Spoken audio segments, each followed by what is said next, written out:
Greatest respect, I feel that the majority leader might have misapprehended the nature of the objections that were being taken by the members.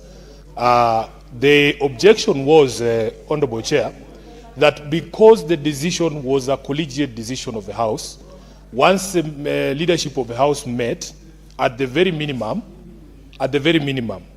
the House should have been informed so that people know that at the next sitting, there is going to be this matter being reintroduced after everybody has been brought on board as to the reasons. Number two, Honorable Speaker, there are certain expectations that we would have, there are certain things we would have expected to happen. For instance, the manner in which the Council of Governors took and communicated their decision was such that it even resulted in defamation of members of this House. So our expectation would have been, Honorable Speaker, that once the leadership of this House and the leadership of the COG had agreed on a way forward, that the same prominence with which the COG put this matter out there, if they have agreed, for instance, the majority leader is reporting that they are going to take back the things that they have said, they should have done it in the same manner. That would be the expectation. In fact, if the members of this House would have seen the COG issuing a statement in the manner in which they issued the initial one, we would not be in this quagmire. Honorable Speaker, lastly, I feel that we as a leadership must also respect this House. I have been a great supporter of the majority leader on this matter. But unfortunately, Honorable Speaker, I was very taken aback to hear the majority leader in a public engagement using the very same words against members of this House that the Council of Governors has used on us. That was a bit disappointing from my perspective, and I must let him know officially, because these are not private matters, that you cannot use the same accusations that the Council of Governors was throwing at this House, and knowing the decision that we have taken, and then you go and use the same words against your colleagues in this House. As a leader of this House, I thought that there you misspoke, and personally I feel like Order. Allow the Senator to conclude his thoughts. I feel that the majority leader owes us an apology, and that is why. Give me a minute to conclude. I'm concluding, and that is why, Chair, you will see some resistance. That the majority leader, having done that, and the history of this matter being known to all of us, he cannot just stand up and then say he's moving the bill. Listen to us, majority leader. You are the leader of this House. Please listen to your members. Just listen to us. I thank you, Honorable Speaker. Senator.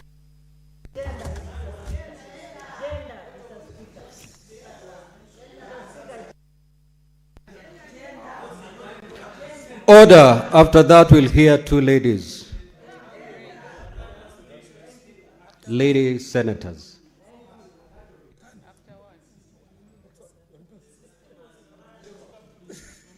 Yes, Senator Kenya, it's back. The system is back.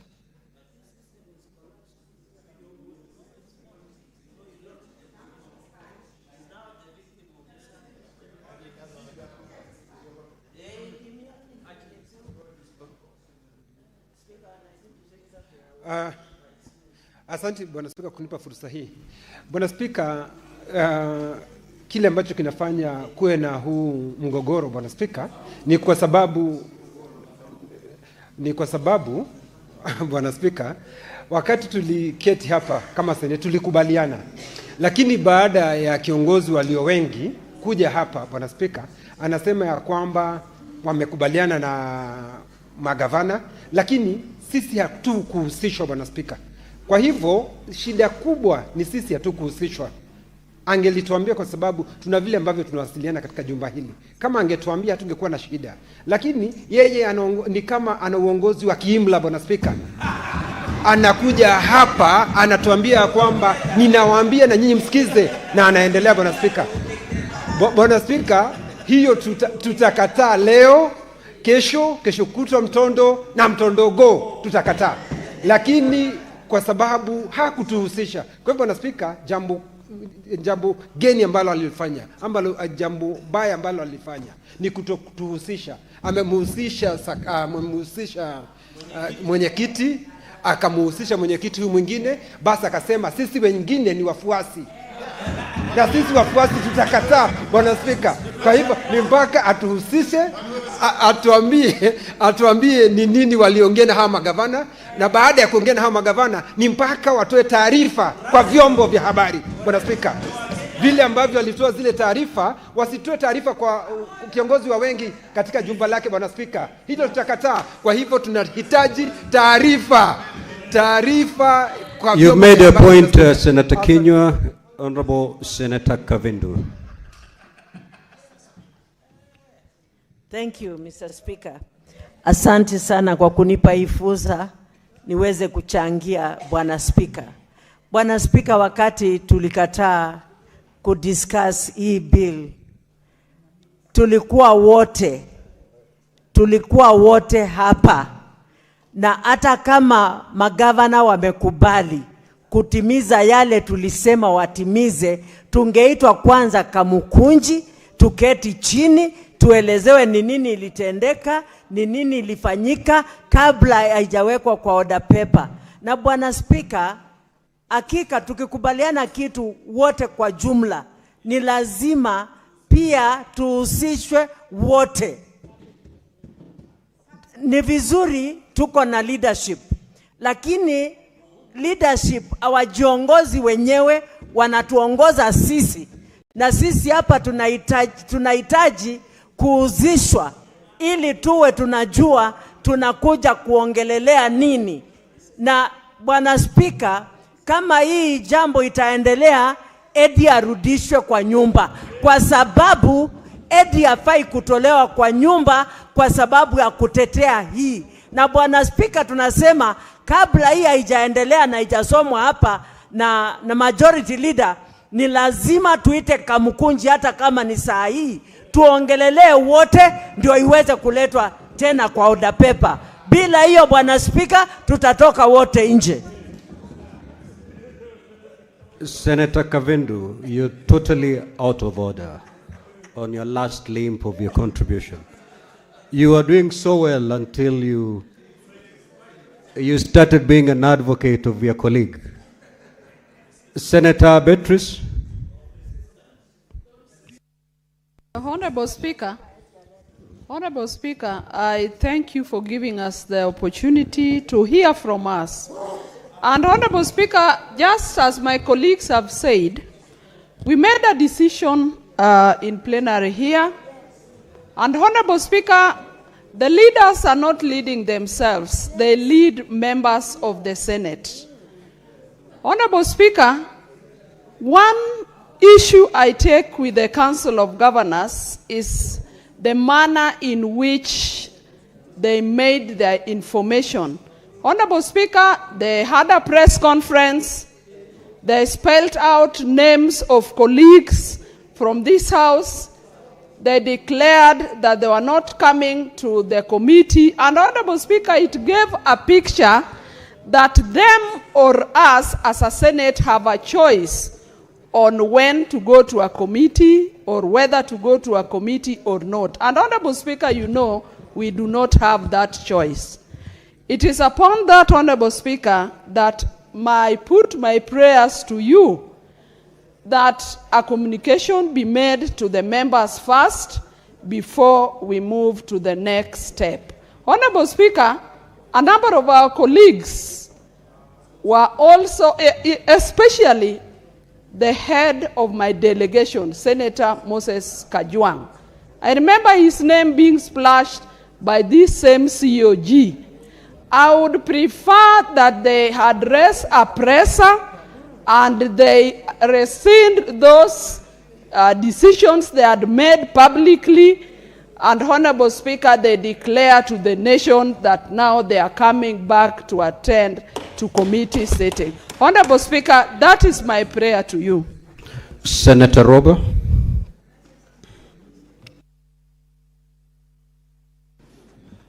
Mr. Speaker, thank you very much for giving me also the opportunity to weigh in on this issue. Mr. Speaker, I would like to, acknowledge the fact that there ought to have been some consultation to brief the senators as to what transpired between the governors and the senators. But Honorable Speaker, I would wish to inform, using the principle of utmost faith, 12 senators sat with governors on behalf of the Senate. Even though there are gaps in terms of the Senate was supposed to be briefed with the outcome of what has happened. But even though that has not happened, I do not believe it should have translated into us shouting at each other, because the interest we represent is solidly one interest, that of the population of this republic. Honorable Speaker, I want to plead with my colleagues, the honorable senators, not to start suspecting each other. Whatever you think we should have spoken, because I was in that committee of 12. The deputy speaker, listen, the deputy speaker was in that committee. Honorable, you know, Honorable Senator Kavindu, while you're talking, we listen. It's just respectful, you listen. You know, Honorable Speaker, there are 12 members of this House that through your wisdom you selected to sit with the governors. The interest that was supposed to be represented of this Senate was represented effectively. I know the point of concern was we should have briefed the senators what transpired. As to the name calling and other issues, it happened both ways. Maybe a group started, but we did not spare the governors also.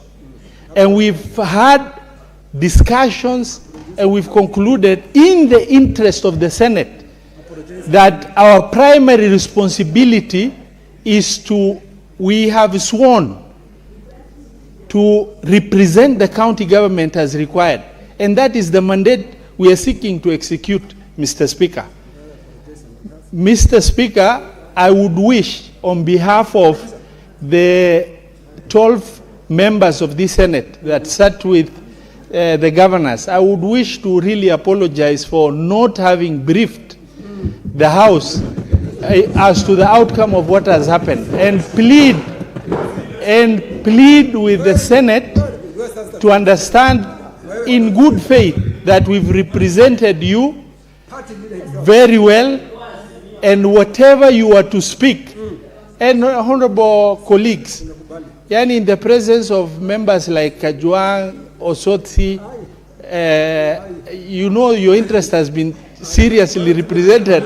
You know, in terms of articulation of the issues of concern. Sijaribu. Order, honorable senators, order. Mr. Speaker. Senator Kavindu, kindly take your seat. Mr. Speaker, as I conclude,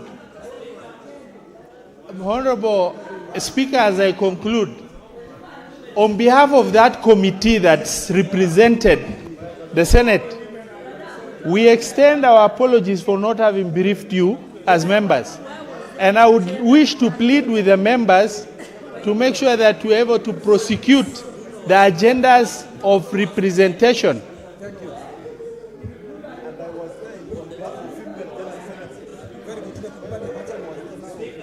Honorable Speaker,